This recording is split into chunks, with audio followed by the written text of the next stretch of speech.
এক গৃহবধূকে ধারালো হাসুয়া দিয়ে কোপানোর অভিযোগ উঠল স্বামীর বিরুদ্ধে। এই ঘটনাটা কেন্দ্র করে রীতিমতো চাঞ্চল্যের সৃষ্টি হয় মালদার গাজলের কিনবোনা এলাকায়। জানা গেছে আহত মহিলার নাম মেনকা মণ্ডল, বয়স 36। বর্তমানে মহিলাটি মালদা মেডিকেল কলেজ ও হাসপাতালে চিকিৎসাধীন অবস্থায় রয়েছে বলে খবর। ঘটনা সম্পর্কে জানা গেছে, শুনতে অবাক লাগলেও তরকারি রান্নাতে দেরি হওয়ায় সেই রাগ বশত স্ত্রীকে হাসুয়া দিয়ে কোপানোর অভিযোগ ওঠে গুণধর স্বামীর বিরুদ্ধে। ফলে গুরুতর জখম অবস্থায় মহিলাকে উদ্ধার করে গাজল স্টেট জেনারেল হাসপাতালে নিয়ে আসা হয়। তবে মহিলাটির অবস্থা আশঙ্কাজনক থাকার কারণে প্রাথমিক চিকিৎসার পর মালদা মেডিকেল কলেজ এবং হাসপাতালে পাঠানো হয়। কি শুনলেন? কেটে দিয়েছে। কাটে দিয়েছে কোথায়? কোথায় কোথায় কেটেছে আমার পোতা জানে, ওটাও শুনিনি। হ্যাঁ, গন্ডগোল গন্ডগোল আজকে কিছু না। হুম, পরকে তো বল পরে বল পরে বললো না ভাত তরকারি। 23 বছর হলো মনে হয়। 23 বছর। কার সাথে বিয়ে দিয়েছেন? বিজয়ের সঙ্গে। কোথায় ওটা? কেনবো না। কেনবান। হ্যাঁ, আপনার বাড়ি? কোন ঘর? গোলঘর। হ্যাঁ, চলে গজন হসপিটালে ট্যাক্সিটাঙ্গা হাসপা দিয়ে। কোথায় কোথায় মেরেছে?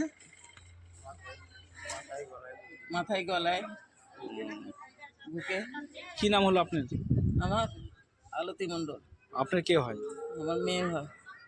কিভাবে? ছেলেটা যে বউটা হুম যখন বউটা রান্না করছে, হুম রান্না করতে গিয়ে হুম হ্যাঁ বউটা রান্না একটু লেট হয়েছে।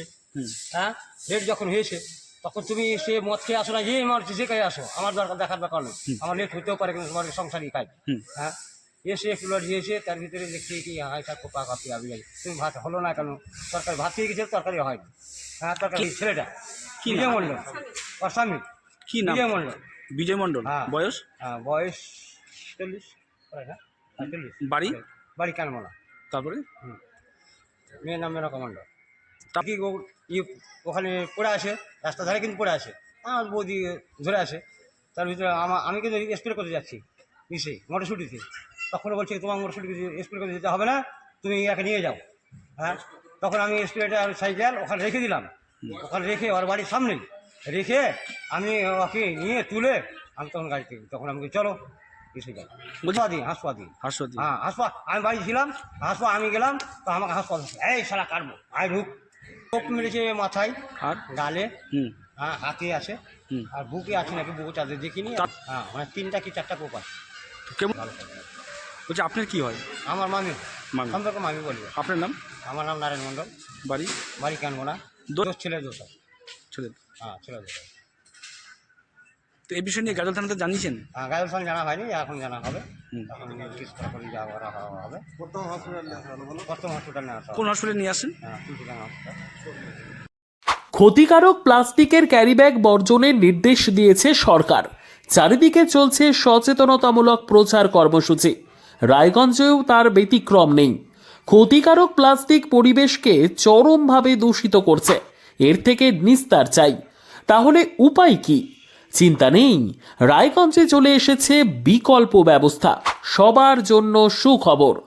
পশ্চিমবঙ্গ সরকারের অনুমোদনে আগামী সপ্তাহ থেকেই শহরে তৈরি হতে চলেছে পরিবেশ বান্ধব দূষণমুক্ত বিভিন্ন ধরনের বায়ো ক্যারিব্যাগ, যা অবশ্যই পচনশীল। একেবারে সুলভে পেয়ে যাবেন আপনারা। আগ্রহী বিক্রেতা ও ডিলারশিপের জন্য অতি সত্বর যোগাযোগ করুন আমাদের সাথে। আমাদের ঠিকানা ইকো ক্যারি ইন্ডাস্ট্রিজ, জেলখানা মোড়, রায়গঞ্জ, উত্তর দিনাজপুর। আমাদের মোবাইল নম্বর 7001178352 অথবা 9434171272 অথবা 8250161082 অথবা 9800217806।